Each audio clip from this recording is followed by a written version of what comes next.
21절에서 마지막 31절 말씀 교독합니다.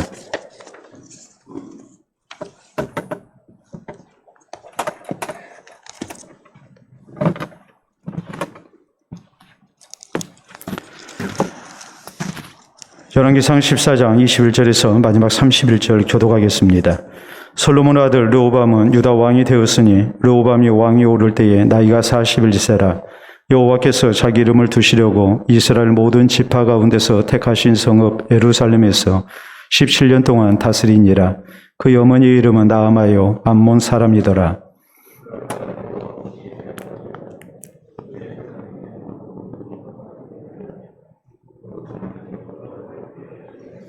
이는 그들도 산 위에와 모든 푸른 나무 아래에 산당과 우상과 아세라상을 세웠습니다.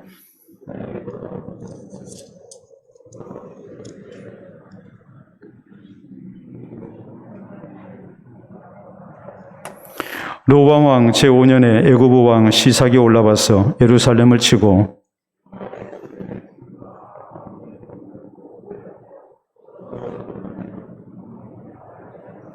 르호밤 왕이 그 대신 노스로 방패를 만들어 왕궁문을 지키는 시위대 대장의 손에 맡기매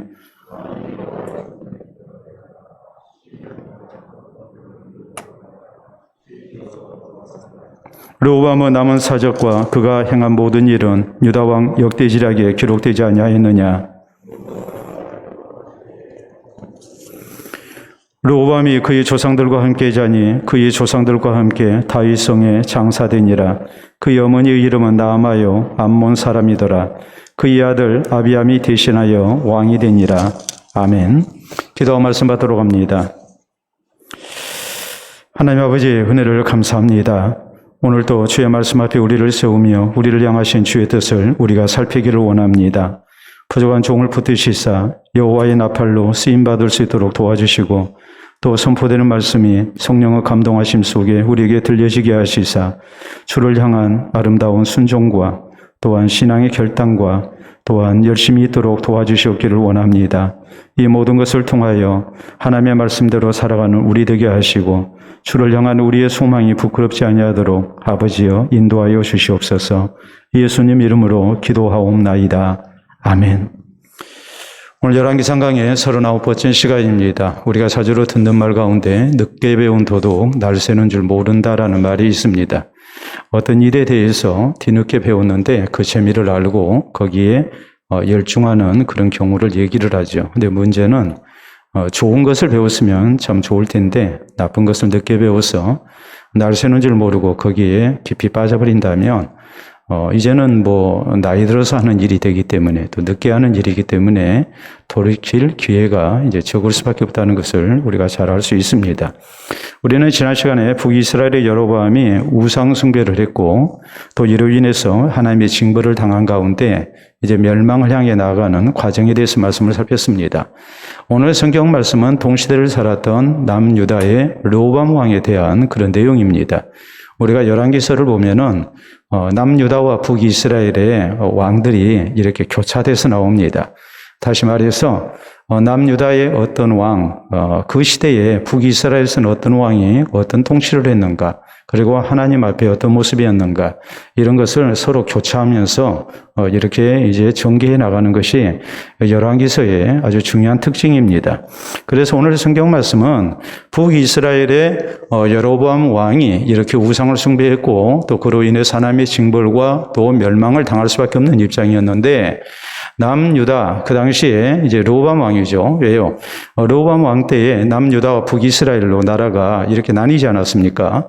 그래서 이제 북이스라엘이 어떤 과정을 거쳐서 나라가 이렇게 세워졌고 또 이렇게 하나님의 약속을 믿지 아니하고 오히려 우상을 숭배한 가운데 왕권을 이렇게 안정시키려다가 결국에는 하나님의 징벌을 당할 수밖에 없었고 또 여로보암의 말년이 좋지 못한 또 그의 자식대가 좋지 못한 그런 이제 형편이었다. 이것이 우리가 지난 시간까지 살핀 내용이에요. 그러면 이제 동시대에 남유다에서는 어떤 일이 벌어졌는가? 남유다의 르호밤 왕이 이렇게 나라를 다스리는데 르호밤 왕도 처음부터 이렇게 북이스라엘의 여로보암 왕처럼 우상을 숭배하지 아니했지만 이렇게 시간이 지나면서 그도 우상을 숭배하게 됐고, 결국 그로 인해서 르호보암 왕도 돌이킬 수 없는 이런 잘못 가운데 하나님의 징벌을 당하게 됐다. 이것이 이제 앞으로 전개되는 그런 이제 내용입니다.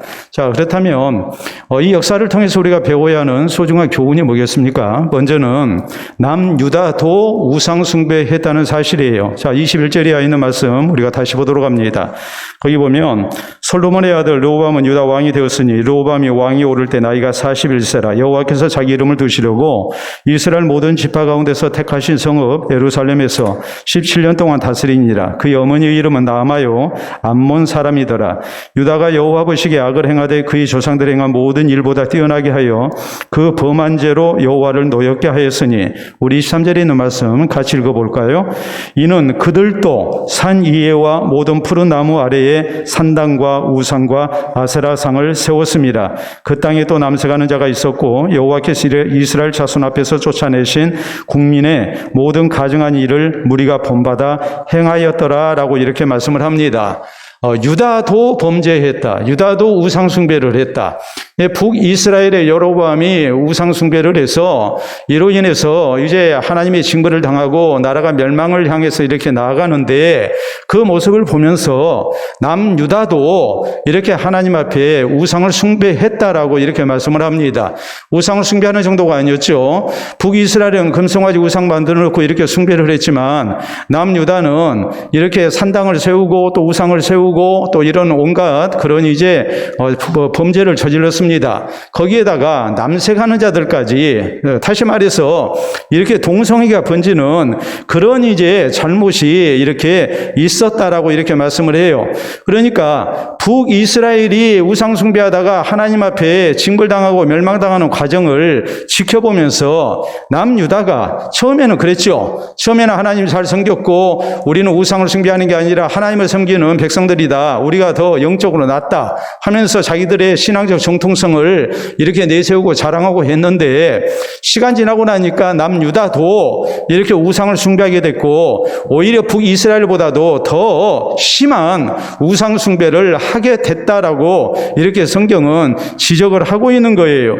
우리가 이제 역대하 12장 1절로 2절에 있는 말씀을 보면은 성경은 이렇게 말씀합니다.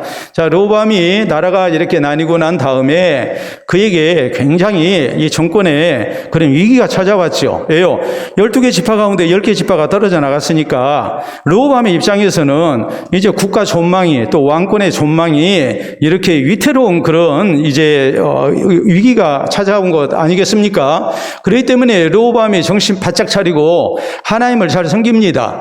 그래서 3년 동안 하나님을 잘 섬겼던 하나님께서 나라를 부강케 했어요. 근데 성경은 이렇게 말씀해요. 나라가 이렇게 강건해지니까 르호보암이 여호와의 율법을 버렸고 모든 백성들이 이것을 본받았다라고 이렇게 말씀을 해요. 처음에는 정신 차리고 하나님을 잘 섬겼어요. 하나님 말씀대로 이렇게 나라를 통치하려 했고 그 자신도 하나님 말씀대로 사는 왕이 되려고 노력을 했어요. 그래서 한 3년 이렇게 지나고 나니까 하나님이 복 주셔서 나라가 부강해지죠. 북이스라엘은 우상을 숭배하는 가운데 하나님의 징벌을 당하는 그런 입장이 된 겁니다. 남유다와 북이스라엘에 굉장한 차이가 났어요. 그런데 이런 형편에서 나라가 부강해지니까 이제는 여호와의 율법을 버렸어요. 그리고 이 여호와의 율법을 버린 것이 오늘 성경 말씀 보면 어떤 형태로 나타납니까? 이것이 우상 숭배로 나타난 거란 말이에요. 왕이 그러니까 백성들이 그것을 본받았어요. 그래서 하나님의 징벌을 당할 수밖에 없는 입장이 돼요. 자, 3년 동안 나라가 부강해졌습니다. 그런데 4년째 되니까 이제 우상을 숭배합니다. 하나님의 율법을 버립니다. 그리고 5년째 되니까 하나님께서 이제 징벌을 하신 거예요.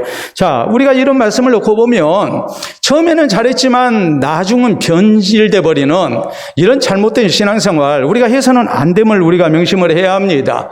우리의 신앙생활이 어떤 모습이 돼야 되겠습니까? 항상 한결같은 모습이 돼야죠. 변함없는 모습을 우리가 유지를 해야죠. 우리가 성경에 보면 신명기에 하나님께서 모세를 통해서 경고하신 내용이 그것입니다. 너희가 가나안 땅 들어가서 번성하게 되면 하나님 떠나서는 안 된다. 분명히 처음에 가나안 땅에 정착할 때는 이제 이방 적들과 싸워야 하고 원주민들과 싸워야 하고 하니까 하나님을 간절히 의지하게 돼요. 그래서 이제 전쟁에서 승리하고 나라를 세우게 되고 그러면은 이제는 편안한 생활이 주어집니다. 그러면 이 백성들이 어떤 문제가 생기겠습니까? 하나님을 향한 그 순수한 신앙적 열심이 변질이 될 거라는 말이에요. 그렇기 때문에 이것을 하나님께서 모세를 통해서 경고하시는 겁니다. 이게 신명기의 내용이에요. 거듭 신자와 명할 명자예요. 신명기의 내용은 과거 40년 역사를 돌아보면서 하나님 말씀에 순종했을 때 하나님이 주시는 형통이 있었고 평안이 있었지만 승리가 있었지만 번성이 있었지만 이제 우리가 하나님을 떠나게 되면 어떤 징벌이 나타나는가 하는 것을 경고하면서 앞으로 너희가 가나안 땅 들어가면 정말 하나님 잘 섬겨야 한다. 너희가 평안한 삶을 누리게 될 때에 혹시라도 하나님 배신해서는 안 된다. 이것을 모세를 통해서 하나님께서 강력하게 저희에게 명령을 하시죠. 그러나 결국 이 백성들 가나안 땅에 정착하고 난 다음에 사사시대에 하나님을 반역하는 그런 이제 잘못을 저지르고 맙니다. 그로 인해서 하나님 앞에 크게 징벌을 당하는 그런 역사가 반복이 되죠. 여러분, 우리가 요셉의 신앙을 놓고 볼 때에 혹은 다니엘의 신앙을 놓고 볼 때에 우리가 참으로 귀하게 보는 부분이 뭘까요? 저희는 어려울 때나 형통할 때나 또 이렇게 노예로 포로로 끌려왔을 때나 혹은 일국의 총리가 되고 높은 자리에 올랐을 때나 그 신앙이 변함이 없었다는 사실이에요. 요셉을 생각해 보세요. 요셉이 아버지 밑에서 생활할 때나 노예로 팔려갔을 때나 그가 감옥에 있을 때나 혹은 그가 애굽의 총리가 됐을 때나 그의 신앙은 변함없이 하나님을 섬기고 또 하나님 앞에 바르게 살려고 애쓰는 모습이었지요. 그는 부강해졌어도 높은 자리에 올랐어도 그 신앙이 전혀 변함이 없었어요. 다니엘도 그랬어요. 포로로 끌려와서 그가 이 바벨론 제국의 왕립 장학생으로 선발이 돼서 이렇게 바벨론의 학문을 배우고 할 때도 그는 변함없이 하나님을 경외하는 사람이었습니다. 또 하나님이 복 주심으로 그가 뛰어난 지혜를 얻었고 결국에 이 바벨론의 총리가 됩니다. 혹은 페르시아 제국, 바사 제국의 총리가 됩니다. 그래도 그의 신앙은 늙어 죽을 때까지 변함이 없는 거예요. 그러니까 참으로 우리에게 귀하게 본이 되는 것이고 또 우리가 참으로 하나님 앞에 기도의 제목을 삼고 우리도 이런 신앙의 사람이 돼야 되겠다고 각오를 하게 하는 귀한 모본이 되는 것이죠. 우리가 유대인의 지혜서인 탈무드에 보면 이런 얘기가 나옵니다. 자, 다윗이 원래 목자지 않았습니까? 목자였던 다윗이 그가 왕이 됐습니다. 왕이 됐을 때 다윗은 자기가 목자 시절, 목동 시절 때 입었던 옷과 지팡이를 왕궁에 걸어놓고 생활을 했다라고 탈무드에서는 전하고 있습니다. 여러분, 이것이 무엇을 교훈합니까? 사람은 고생했을 때에 그 모습 또 과거에 순수했던 모습 이런 것이 변치 말아야 한다는 거죠. 살아계신 하나님을 향한 신앙으로 살았던 그 젊은 날의 모습, 그래서 하나님의 은혜 가운데 그가 이스라엘의 왕이 됐을 때 혹시라도 이런 부유한 생활이 그리고 또 세상에 많은 부귀영화를 누릴 수 있는 이런 생활이 혹시라도 하나님에게서 멀어지는 일이지 않도록 하기 위해서 옛날 그 목동 시절 때에 목자였을 때에 자기의 모습을 생각하면서 오늘 나의 나된 것이 다 하나님 은혜인 것을 다시 한번 회상하면서 그가 하나님을 향한 신앙에서 떠나지 않고자 이렇게 자기가 목동 시절 때 목자 시절 때 입었던 옷과 지팡이를 잘 보이는 것을 걸어놓고 생활을 했다고 이렇게 말을 합니다. 우리가 참 이런 표현이라는 것이 참 거부감 표현입니다만은 또 우리가 너무나도 관용적으로 잘 사용하는 표현이죠. 화장실에 들어갈 때 마음과 나오고 난 후에 마음이 다르다는 그런 얘기를 우리가 잘 알지 않습니까? 내가 급할 때는 하나님을 열심으로 찾습니다. 또 하나님 은혜 의지합니다. 신앙으로 살아보려고 애를 씁니다. 그러다가 하나님의 복 주심으로 어려운 형편을 우리가 벗어나게 되면 그다음부터는 사람이 슬슬 변하기 시작하죠. 그래서 결국 하나님의 말씀대로 살지 못하고 신앙이 이래서 떠나버리는 그런 경우 우리 자신에게서도 보고 우리 주변에 있는 사람들 가운데서도 우리가 흔하게 볼 수 있는 안타까운 모습 아니겠습니까? 여러분, 이 르호보암의 모습이 오늘 곧 나의 모습이고 또 우리의 모습인 것을 우리는 부인 못합니다. 그렇기 때문에 우리가 더욱더 조심해야 하는 겁니다. 얼마든지 우리가 또 그럴 수 있단 말이에요. 성경 에베소 6장 24절에 우리에게 말씀하시기를 우리 주 예수 그리스도를 변함없이 사랑하는 모든 자에게 은혜가 있을지어다 그랬어요. 우리가 우리 주님을 변함없이 사랑해야 한다. 오늘 내가 형편이 좋든지 나빠졌든지 혹은 나쁜 상황에서 형편이 좋아졌을 때에 그 어떤 때에도 우리의 신앙이 변함없이 주님을 사랑하고 또 주님을 의지하는 모습이 되어야 됩니다. 여러분, 북이스라엘의 여로보암의 경우를 보면서 남유다의 르호보암도 이제 이렇게 형편이 좋아지니까 결국 하나님의 말씀에서 떠나고 우상숭배했다는 이 사실을 생각하면서 우리가 혹시라도 르호보암과 같은 모습 되지 않도록 우리가 조심하고 또 조심할 수 있기를 바랍니다. 어떤 형편에서든지 우리의 신앙이 변치 아니하는 모습, 변함없이 주님을 사랑하고 믿음으로 살고자 애쓰는 이런 모습이 우리 주님께서 변함없이 우리를 사랑하시는 중요한 조건이 된다는 것을 우리가 기억하고 신실한 항상 변치 않는 이런 믿음의 생활을 우리가 다 할 수 있어야 합니다. 두 번째 우리가 또 살펴야 할 내용이 있습니다. 그것은 뭐냐면 왜 이렇게 우상숭배를 했을까라는 거예요. 도대체 르호보암은 뭐 때문에 우상숭배를 했을까? 자, 우리가 살필 수 있는 것은 이거예요. 먼저는 평안해지니까 변심한 거죠. 나라가 좀 살만해지니까 변심한 거예요. 그런가 하면 두 번째는 또 중요한 이유가 있어요. 그거 뭐냐면 암몬 사람인 어머니 나아마의 영향이었다고 우리가 이렇게 충분히 추론이 가능해요. 21절에 보면 이상하게도 르호보암의 어머니에 대해서 언급을 합니다. 자, 솔로몬의 아들 르호보암은 유다 왕이 되었으니 르호보암이 왕이 오를 때 나이가 41세라 여호와께서 자기 이름을 두시려고 이스라엘 모든 지파 가운데서 택하신 성읍 예루살렘에서 17년 동안 다스리니라. 그의 어머니 이름은 나아마요 암몬 사람이더라. 굳이 어머니에 대해서 밝힐 이유가 없는데 어머니에 대해서 이렇게 밝히고 있는 거예요. 더구나 21절만이 아니라 마지막 31절에 이 사실을 또 한 번 언급을 해요. 자, 31절 봐보세요. 르호보암이 그의 조상들과 함께 자니 그의 조상들과 함께 다윗성에 장사되니라. 그의 어머니 이름은 나아마요 암몬 사람이더라. 그의 아들 아비암이 대신하여 왕이 되니라. 이렇게 또 성경은 말씀을 하죠. 르호보암이 왕이 오를 때 그의 어머니가 암몬 사람 나아마였다. 그리고 르호보암이 죽을 때, 그리고 그 아들 아비암에게 왕위를 물려줄 때, 그때에도 르호보암의 어머니는 이렇게 암몬 사람 나아마였다라고 이렇게 두 번을 계속 언급을 합니다. 이것은 그 어머니의 이런 우상을 숭배하는 이방 종교의 영향을 그 아들 르호보암이 받았음을 의미합니다. 훌륭한 아버지 솔로몬을 이렇게 둬서 솔로몬의 신앙을 본받는 부분도 있었겠지만 이 불신앙적인 이방 종교에 물든 어머니의 영향도 르호보암이 이렇게 온전히 떨치지 못하고 상당한 영향을 받을 수 있었기 때문에 오늘 성경은 이 사실을 이렇게 강조를 하는 거예요. 두 번에 걸쳐서 그의 어머니는 암몬 사람 나아마였다 이렇게 기록을 하고 있는 것이죠. 왕위에 오를 때 또 그가 17년의 이런 이 치세를 마치고 세상을 뜰 때 죽을 때 또 그의 어머니가 이렇게 언급이 돼요. 자, 평안해지니까 변심했습니다. 또 그의 이방 여인이었던 어머니의 이런 우상숭배 영향을 그가 받았다고 우리가 또 봐야 합니다. 또 하나 중요한 이유가 있어요. 그건 뭐냐면 북이스라엘을 통해서 전혀 교훈을 받지 못한 거예요. 여러분 지금 동시대를 살았습니다. 북이스라엘이 왕권을 강화하기 위해서 여로보암이 금송아지 우상 숭배를 했죠. 그래서 그로 인해서 왕권이 좀 강화된 것 같았지만은 결국에 하나님의 무서운 징벌을 당했고 또 여로보암의 그 모든 것이 불행하게 끝났어요. 또 그의 아들들도 불행하게 끝났어요. 아들 하나는 하나님 일찍 데려가셨고 또 남은 아들 나답은 아버지 뒤를 이어서 왕위에 올랐지만 2년 후에 신하 바하사에 의해서 반역을 당했고 또 그는 비참하게 죽었어요.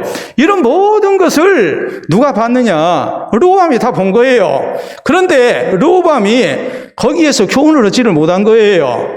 자, 형편이 좋아지니까 변심했습니다. 또 이방 여인 어머니의 영향도 받았습니다. 그러나 그 모든 것보다도 더 중요했던 것은 뭐냐면 내 눈앞에서 생생하게 우상을 숭배하면 하나님이 얼마나 싫어하시고 또 우상을 숭배하면 처음에는 좋을 것 같아도 결국에는 이것이 나라를 패망으로 이끄는 중요한 원인이 된다는 것을 그가 분명하게 보고 깨달을 수 있었음에도 불구하고 이 르호보암이 북이스라엘의 여로보암처럼 이렇게 우상을 숭배하게 된 것입니다. 여러분, 그렇기 때문에 우리가 살아가면서 생각해야 할 것이 그거예요. 어떻게 하면 우리가 변치 않는 신앙생활을 잘할 수 있을까? 어떻게 하면 내게 주어진 환경이 좋지 못해도 그것을 우리가 잘 이겨내고 신앙생활을 잘할 수 있을까? 그것은 끊임없이 배우는 거예요. 끊임없이 우리가 다른 사람을 통해서 나 자신을 비춰보고 우리가 배우는 거란 말이에요. 여러분, 그렇기 때문에 우리가 그렇죠. 자, 예를 들어서 우시야 왕이 이렇게 제사장만이 할 수 있는 성전에서 분향하는 일을 자기가 하겠다고 덤비다가 하나님께서 징벌하셔서 이마에 나병이 생겼고 또 그로 인해서 성전에서 쫓겨나고 또 왕궁에서 쫓겨나서 그는 별궁에 갇혀서 죽을 때까지 나병 환자로 살다가 이렇게 죽었습니다. 그 모습을 아들 요담이 봤습니다. 요담이 왕이 오르고 난 다음에 그 아버지의 좋은 점은 본받아요. 그렇지만은 요담은 또 뭐합니까? 우리가 성경을 보면 특별히 요담에 대해서 기록하면서 이 대목을 이렇게 성경은 밝히고 있습니다. 요담이 성전에는 안 들어갔다. 여러분, 요담이 성전에 안 들어갔다는 것이 무엇을 의미합니까? 난 아버지처럼 안 돼야 되겠다. 이렇게 자기 아버지의 불행한 사건, 이 불신앙과 하나님의 무서운 징벌, 이 불행을 통해서 그 아들이 배운 거예요. 그리고 나는 절대로 성전에 들어가는 일이 없도록 해야 되겠다. 자기를 이렇게 근신시키면서 자중하면서 바른 믿음에서 떠나지 아니하려고 애썼어요. 그러니까 요담을 하나님이 사랑하세요. 반면에 자, 느부갓네살이라는 바벨론의 왕이 하나님 앞에 교만을 떨죠. 자기가 세상의 왕이라 된 것처럼 이렇게 교만해 하다가 하나님께서 그에게 꿈을 통해서 경고를 하셨습니다. 또 그 꿈을 이제 다니엘이 해석을 했습니다. 그리고 왕이 하나님 앞에 겸손하셔야 합니다. 근신하면서 살아야 합니다. 하나님이 왕을 세우셨지 왕이 하나님이 아닙니다 하면서 분명히 경고를 했어요. 근데 이 느부갓네살 왕이 이제 1년 동안은 자중을 했는데 1년 지나고 나니까 그의 이 교만한 것이 다시 드러나죠. 그래서 바벨론 성을 보고서 내가 이 바벨론을 건설했다 하면서 자기를 내세울 때 하나님께서 그를 치십니다. 그래서 그가 정신병자가 돼가지고 짐승처럼 광야에서 7년 동안을 이렇게 헤매는 그런 불행한 인생을 살게 돼요. 7년 징벌이 끝나고 난 다음에 그가 다시 회복이 됐어요. 그리고 그가 뭐라고 그럽니까? 다니엘이 하나님을 찬양해라. 하나님을 경외하라. 이렇게 명령을 내렸어요. 자, 그런데 그의 아들 벨사살이 어떤 일이 벌어집니까? 벨사살이 예루살렘 성전에서 가져온 금은 그릇에다가 술 따라 마시면서 그러면서 하나님을 이렇게 욕되게 하죠. 그럴 때 술잔치 벌리고 있는데 앞 벽에 손가락 하나가 나타나서 글을 썼고 그 글을 읽고 해석한 사람이 다니엘이었습니다. 다니엘이 뭐라고 해석합니까? 메네 메네 데게르 우바르신, 왕이 하나님의 저울에 이렇게 달아봤는데 부족함이 돼서 왕의 나라가 이제 둘로 나뉘게 돼서 왕은 나라를 빼앗기게 됐습니다. 자, 그날 밤에 결국 이 바사 제국의 메대와 바사의 다리오 왕에 의해서 바벨론이 무너집니다. 그리고 벨사살은 죽었습니다. 근데 그때 다니엘이 했던 말이 있어요. 아버지 느부갓네살이 하나님 앞에 교만해 하다가 어떤 일을 당했는지 왕이 아들로서 보지 않았습니까? 그런데 어찌하여서 왕께서 이리하셨습니까? 이것이었거든요. 아버지의 불신앙과 불행을 통해서 그 아들이 교훈을 받지 못한 거예요. 그러니까 문제가 생긴 거예요. 여러분, 그렇기 때문에 우리가 어떻게 해야 되겠습니까? 우리가 신앙생활을 잘하려면 우리 주변에서 되어지는 일을 통해 우리가 배울 수 있어야 해요. 교훈받을 수 있어야 해요. 그래서 이 글에 이런 말을 하고 있어요. 현명한 사람을 보면 어깨를 나란히 하려고 힘쓰고 현명치 못한 사람을 보면 안으로 스스로 살펴야 한다 그랬어요. 여러분, 나보다 더 나은 사람 보면 나도 저 사람처럼 잘 돼야지, 잘해야겠다. 그와 어깨를 견줄 수 있도록 더 자신을 이렇게 다그치고 노력을 하라는 말이에요. 반면에 현명치 못한 사람을 보면 나에게는 혹시 저런 모습이 있지 아니한가 자기 자신을 살필 수 있어야 한다라고 말해요. 자, 우리가 교사를 얘기할 때 이런 얘기를 합니다. 정면교사, 발을 정자를 써서 얼굴 면자에서 정면교사라는 말을 써요. 정면교사는 참으로 우리가 배울 것이 많고 바로 된 교사를 얘기를 해요. 그러면 정면교사만 있습니까? 반면교사가 있죠. 반면교사는 뭐겠습니까? 잘못하고 있는 사람. 그 잘못하고 있는 사람을 통해서도 나 자신에게는 그런 면이 있지 아니한가 살필 수 있어야 한다는 말이에요. 그러니까 정면교사만 우리에게 훌륭한 선생님이 되는 게 아니에요. 반면교사도 우리가 얼마든지 주변에서 찾을 수가 있는 거예요. 우리가 신앙적으로 볼 때에 신앙생활 잘하는 사람은 우리에게 정면교사가 되는 것이고 신앙생활 잘못한 사람은 우리에게 반면교사가 돼야 한다는 말이에요. 그러면서 우리 자신의 성숙을 우리가 도모하게 될 때에 그 신앙생활이 바르게 되어진다는 말이죠.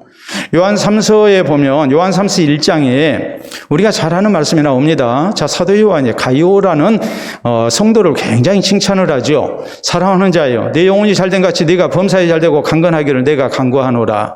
형제들이 너에 대해서 내게 얘기하기를 네가 이렇게 신앙생활 잘하고 또 전도자들 잘 대접하고 이렇게 한다고 하니까 내가 더 이상 기쁜 일이 없다 하면서 사도 요한이 가이오라는 성도에 대해서 굉장히 칭찬을 하고 축복을 합니다. 우리가 잘 아는 요한 3서 1장 2절에 있는 사랑하는 자여 내 영혼이 잘된 같이 네가 범사에 잘되고 강건하기를 내가 간구하노라. 이 말은 다른 사람이 아닌 가이오를 놓고 하는 말씀이거든요. 가이오는 신앙생활을 굉장히 잘한 사람이에요. 누가 보더라도 염려할 것이 없는 사람이에요. 왜요? 입 달린 사람들은 다 가이오를 칭찬해요.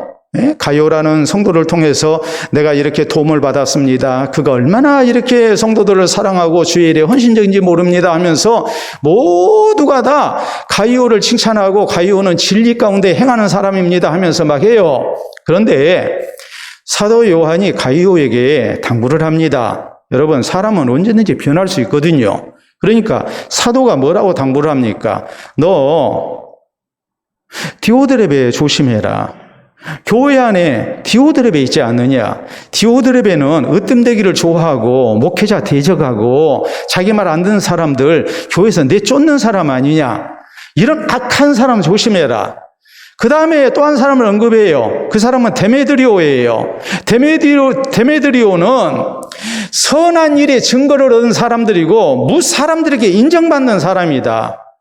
사랑하는 자여, 악한 것을 멀리하고 선한 것을 본받도록 해라.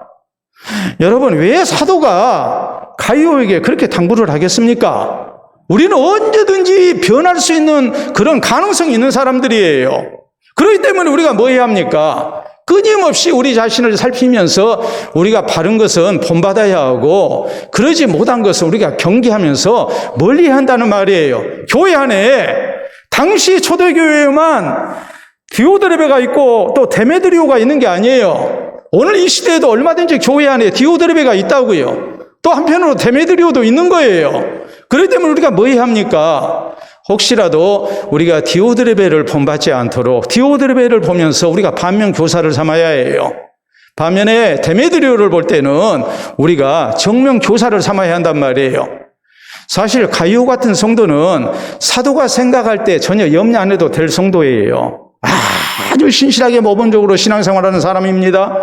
그렇지만 그런 사람에게 더 조심해야 한다. 이렇게 사도가 당부하고 있는 말씀을 보면 우리야 오죽하겠습니까? 그렇기 때문에 우리가 뭐 해야 합니까? 세월이 흐를수록 우리의 신앙이 더욱 빛을 발하고 변치 않고 아름다운 모습으로 성숙되려면 우리는 다른 사람을 통해서 교훈받기를 힘써야 해요. 신앙생활 잘한 사람 우리가 본받기를 힘써야 하고 정면 교사를 삼아야 하고 신앙생활 잘못한 사람 볼 때는 우리가 반면 교사를 삼아서 혹시라도 내게 그런 모습이 있지 아니한가 우리가 늘 근신하고 조심하면서 신앙생활을 해야 해요. 이런 영적인 수고와 노력이 있어야만이 우리가 환경이 바뀌고 또 세상이 바뀌고 또 세월이 흘러가도 우리가 변치 않는 모습으로 신앙생활을 잘할 수가 있고 또 더 잘할 수 있는 그런 성도가 될 수 있음을 우리가 잊지 마시기를 바랍니다.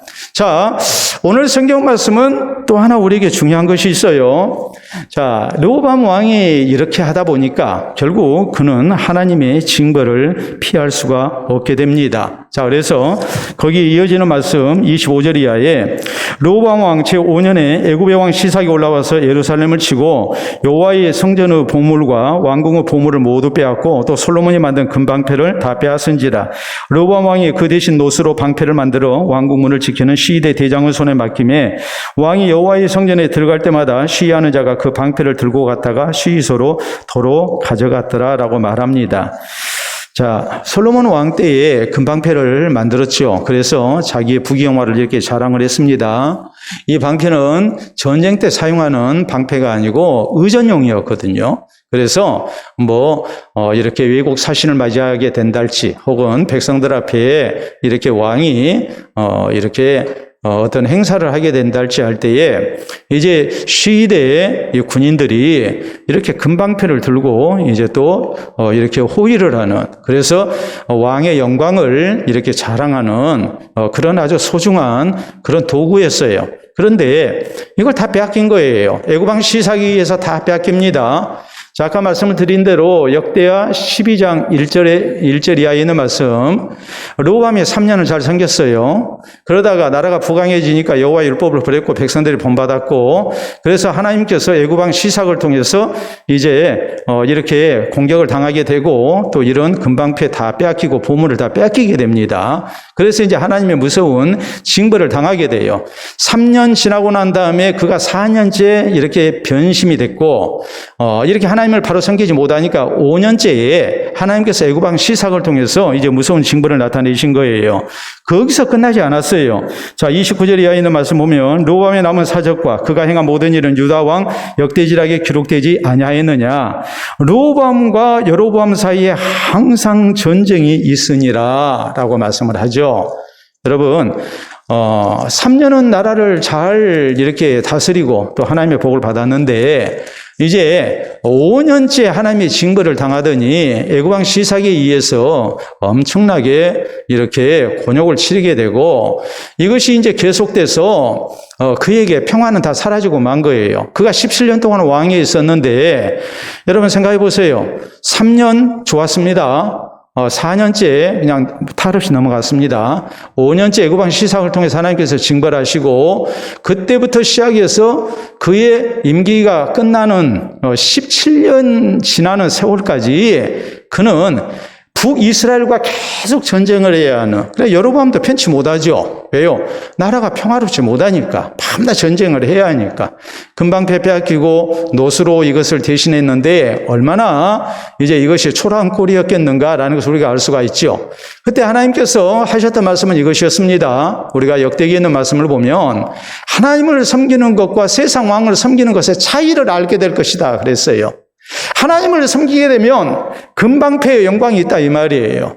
그러나 그가 이렇게 하나님 앞에 범죄하고 우상을 숭배하고 해서 결국 하나님의 징벌을 당하고 애굽 왕 시삭을 섬기게 될 때 그때에 이제는 놋방패의 초라함밖에 남지 않았다는 것을 지금 상징적으로 보여주고 있는 거예요. 그러니까 우리가 변함없이 하나님을 잘 섬기면 하나님의 아름다운 은혜가 있고 복이 있고 영광이 우리에게 주어지지만 그래야지 아니하면 우리가 아무리 발버둥치고 애써봐야 절대 우리에게 금방패의 영광은 주어지지 아니함을 말씀하는 겁니다. 하나님 주시는 영광은 우리가 허락을 받을 수가 없어요. 그리고 비참한 꼴이 되고 만다는 것을 이렇게 경고하고 있는 거예요. 그러니까 우리가 근본적으로 뭐 해야 되겠습니까? 오직 하나님만을 섬기고 의지하고 사는 것이 우리에게 복임을 우리는 명심을 해야 해요. 여러분 그래요. 우리가 하나님만을 섬기고 하나님 말씀대로 순종하고 산다는 것, 하나님 의지하고 산다는 것이 어떤 때는 귀찮게 생각할 수도 있어요. 그리고 우리가 많은 것을 포기해야 한다고 생각할 수도 있어요. 그러나 이것이 우리에게 근본적인 일이고 또 복되다는 것을 우리는 믿어야 해요. 우리가 하나님 섬기는 자리에서 떠나서 살면은 편안할 것 같고 그것이 더 좋을 것 같고 또 내가 원하는 것을 얻을 수 있을 것 같지만 성경은 그렇게 말씀하지 않습니다. 우리가 하나님을 떠나게 되면 그때부터 되어지는 일은 없다고 우리가 기억을 해야 해요. 여러분 성경이 그렇죠. 아브라함이 하나님의 명령을 따라서 고향과 친척과 아버지 집을 떠납니다. 그래서 하나님께서 지시하실 땅으로 그가 순종하고 나아갔습니다. 하나님의 복 주시겠다는 약속을 그가 믿었습니다. 자, 아브라함이 고향을 떠날 때 조카 롯을 데리고 나갔습니다. 조카 롯은 아브라함의 동생 나홀의 아들입니다. 자, 아브라함은 아들이 없습니다. 자식이 없죠. 그런데 동생 나홀이 아들을 낳고 그리고 일찍 죽었어요. 그러니까 조카 롯은 아버지가 없는 거예요. 이 두 사람은 큰아버지와 조카 사이지만 아버지와 아들 사이라 해도 전혀 어색하지 않아요. 아브라함 입장에서 조카 롯을 복되게 하고자 하는 마음이 있었고 그래서 조카 롯을 데리고 같이 고향을 떠납니다. 성경은 이렇게 말씀하죠. 하나님께서 복 주심으로 아브라함의 소유 또 롯의 소유가 크게 번성해서 복을 누리게 됐다. 자, 이런 상황이 돼서 결국 아브라함의 목자와 조카 롯의 목자 사이에 서로 다툼이 있게 됐다. 그 땅이 비좁아서 양떼, 소떼를 다 목축하는데 어려움이 많았고 또 물도 부족하고 거기에도 원주민들도 살고 있고 이런 형편이 되니까 아브라함이 이제 조카에게 제안을 합니다. 우리는 한 친척이지 않느냐. 네 앞에 너른 둘이 있으니까 네가 먼저 선택을 해라. 네가 우하면 내가 좌하겠고 네가 좌하면 내가 우하겠다 그랬어요. 그랬더니 조카 롯이 소돔 쪽 땅을 보니까 그 땅이 굉장히 기름지고 좋아 보였습니다. 그런데 성경은 이렇게 말씀하죠. 여호와께서 소돔을 멸하시기 전이었는고로 여호와의 동산 같고 애굽 땅과 같았다 그랬어요. 그 말은 굉장히 기름지고 좋은 땅이었다는 말이에요. 그 땅을 롯이 먼저 선택을 했습니다. 롯의 계산은 이것이었습니다. 내가 그 땅으로 이주를 하면 더 부자가 될 수 있겠구나. 내가 더 번성하겠구나. 그는 하나님을 섬기는 자리에서 떠났어요. 하나님이 내 삶의 주인이시고 하나님이 내 복이시고 이 하나님 안에서 살아야 하나님의 돌봐주시는 은총 속에 내가 번성한다는 것을 그는 까먹었어요. 지금까지 내가 살고 있는 것, 내가 복을 누리고 있는 것, 번성한 것, 이것은 다 하나님 은혜였단 말이에요. 근데 그걸 잊어버린 거예요. 그리고 세상적인 계산만 한 거예요. 하나님을 떠나서 내가 좋은 땅에 이주해서 열심으로 살면 내가 더 잘 되겠지. 불신앙적인 계산만 한 겁니다. 결국 그 결과는 어떠합니까? 아브라함에게는 하나님이 나타나셔서 너는 눈을 들어서 동서남북 땅을 바라보라. 네가 바라보는 땅, 발로 밟는 그 땅을 내가 너와 내 자손에게 주리니 영원히 이르리라 그랬거든요. 근데 롯은 소돔으로 가서 처음에는 잘 됐습니다. 근데 좀 지나고 난 다음에 소돔성이 하나님의 심판으로 멸망을 당합니다. 그때 완전히 빈털터리가 되고 맙니다. 하나님을 섬기고 사는 것이 귀찮게 여겨졌고 그것이 불필요하다고 생각을 했는데 그것이 제일 중요한 인생의 조건이었고 그게 다였어요. 하나님 섬기는 것을 중요하게 생각하지 아니하니까 결국 그의 인생은 꼬일 대로 꼬여버렸고 아주 비참한 지경이 되고 말았어요. 우리가 하나님 섬기는 것이 제일 중요하다고 생각해야 해요. 그리고 변치 말아야 해요. 우리 예수님께서는 요한복음 15장에 분명히 말씀하십니다. 나는 포도나무요 너희는 그 가지니. 가지가 포도나무에 붙어 있으면 절로 열매를 맺지만 나무에서 끊어지게 되면 말라 비틀어져서 불쏘시기밖에 되지 아니한다. 너희가 나를 떠나서는 아무것도 할 수 없느니라.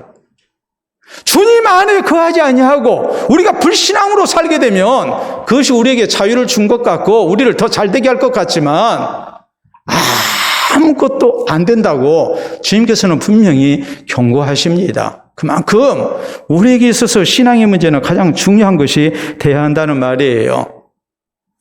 우리가 듣는 말 가운데 배수의 진이라는 말이 있어요. 배수의 진이라는 말이 뭐겠습니까? 최후의 일전을 도모하기 위해서 이제 비상한 각오로 싸울 준비를 하는 것을 얘기하지요. 배수진을 친다고 이렇게 말하지 않습니까? 중국의 한신 장군이 적과 싸울 때 물을 등지고 싸웠어요. 자, 물을 등지고 싸운다면 무엇을 의미합니까? 더 이상 후퇴할 데가 없다는 것을 얘기하거든요. 일부러 사지를 택하여 싸웠어요. 결사각오로 싸우는 겁니다. 그래서 승리를 얻었어요. 원래 병서에서는 이렇게 얘기를 합니다. 산은 등지고 물은 앞에 두고 싸워라. 물을 앞에 두고 싸우면 적이 함부로 쳐들어올 수 없죠.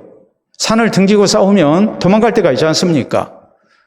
적이 더 나보다 강할 때 우리가 얼마든지 목숨을 건질 수가 있잖아요.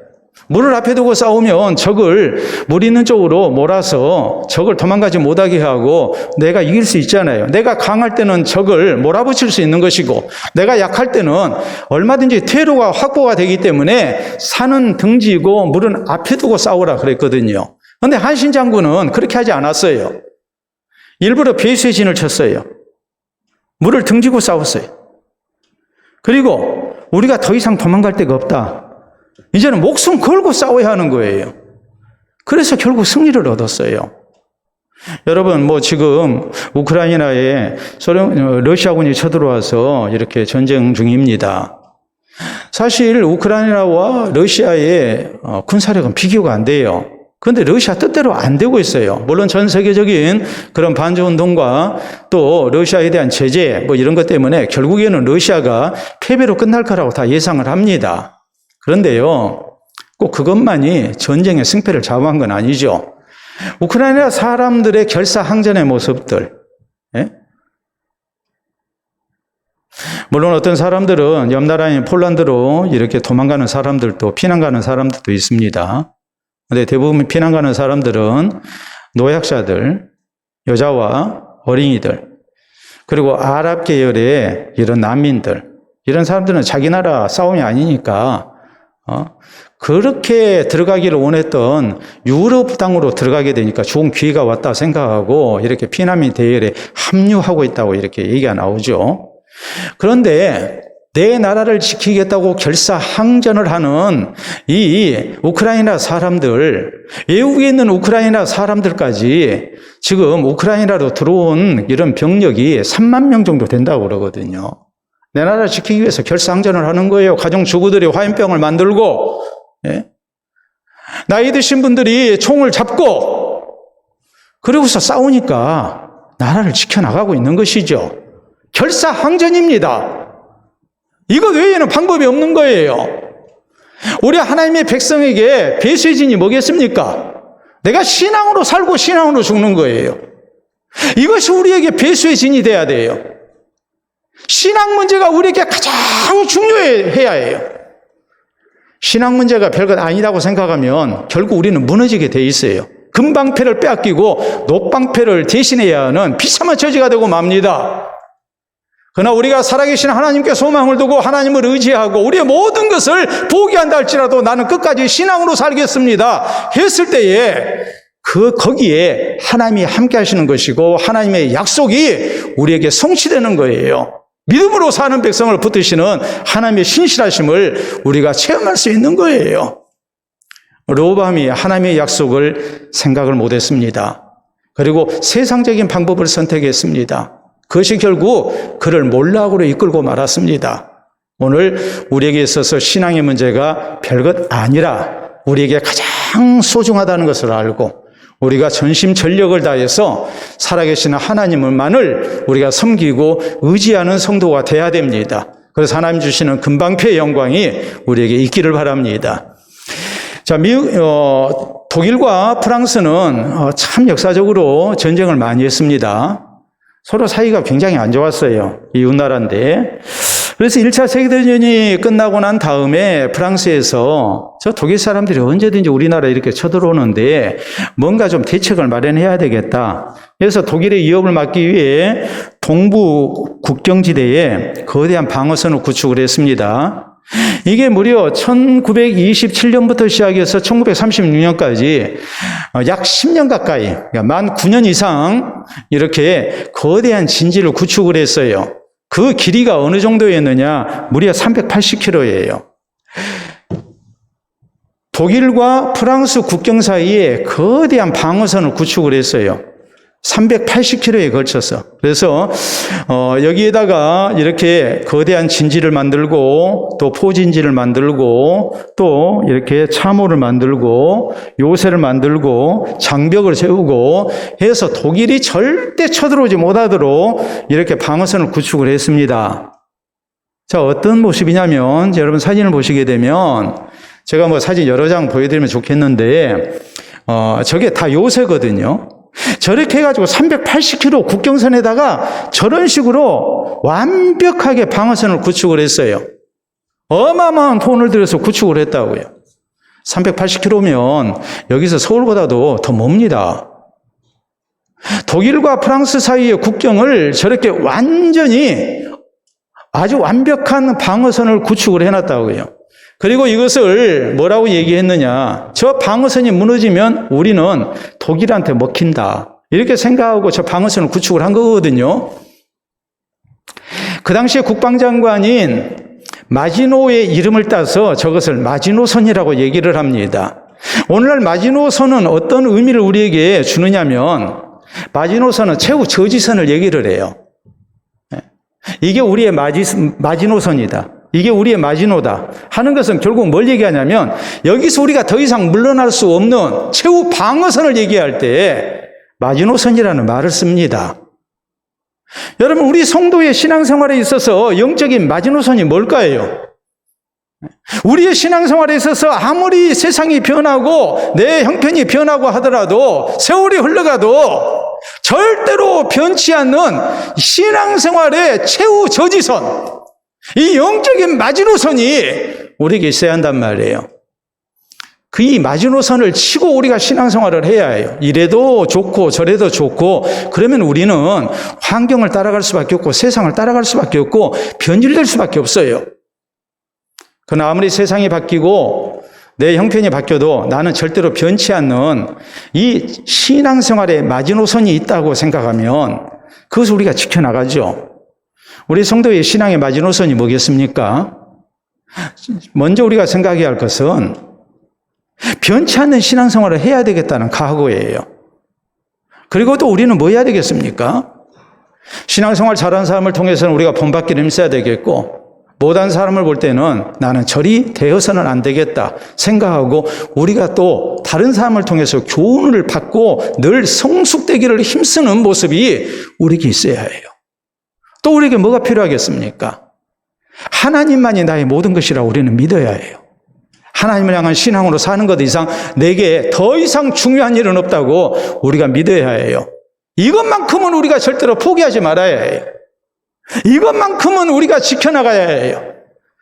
그럴 때 우리의 신앙생활이 마지막까지 변치 아니하고 늘 한결같은 모습으로 하나님을 잘 섬길 수가 있고 하나님께 주시는 금방패의 영광을 누리면서 하나님의 복주심을 찬양하면서 또 내가 다른 사람들에게 신앙생활의 아름다운 본이 되는 이런 영광을 얻을 수 있다는 것을 우리 모두가 잊지 마시기를 바랍니다. 우리 함께 기도합니다. 오늘 우리의 신앙생활을 돌아보면서 그 어떤 경우에도 절대로 양보할 수 없는 신앙생활의 원칙 우리가 다시 한번 우리 마음에 새길 수 있기를 바랍니다.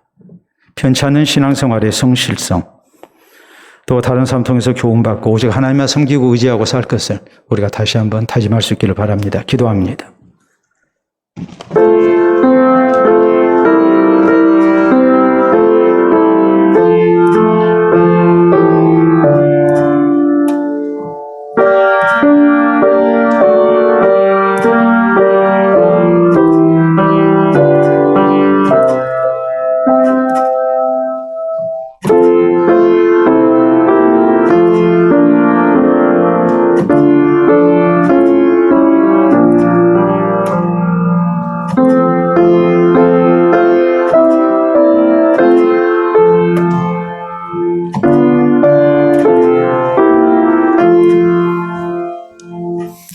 자비로우신 우리 아버지 은혜를 진심으로 감사합니다. 늘 하나님의 말씀대로 살겠다면서도 바로 살지 못한 우리들 하나님께서 오래도록 참아주시고 또 우리를 주의 말씀 앞에 세우시사 말씀을 통하여 교훈받게 하시며 우리 자신을 다시 한번 돌아볼 수 있도록 은혜 주시니 참으로 감사합니다. 우리의 신앙이 변치 않는 성실함이 있기를 원합니다. 늘 살아계신 하나님께 소망 두고 하나님 의지하며 주의 말씀을 따라 우리가 늘 바른 길 걷기를 원합니다. 살아계신 하나님만이 우리의 모든 것 되시고 하나님을 향한 신앙으로 사는 백성을 사랑하시고 아끼시는 하나님 은혜를 우리가 잊지 않기를 원합니다. 그래서 다른 성도에게 항상 믿음의 본이 되는 신실한 하나님의 사람들 되게 하시고 또한 신앙생활을 우리가 늘 살피면서 더욱 성숙되기를 힘쓰게 하시사 우리 하나님 앞에 또 성도들 앞에 또 불신자들 앞에 신실한 믿음의 사람으로 인정받게 하시고 하나님 사랑하시고 아끼시며 이 시대를 위한 믿음의 사람으로 또 다른 사람을 위하여 신앙의 본이 되는 사람으로 우리 모두가 쓰임받을 수 있도록 인도하여 주시옵소서. 감사하며 예수님 이름으로 기도하옵나이다. 아멘.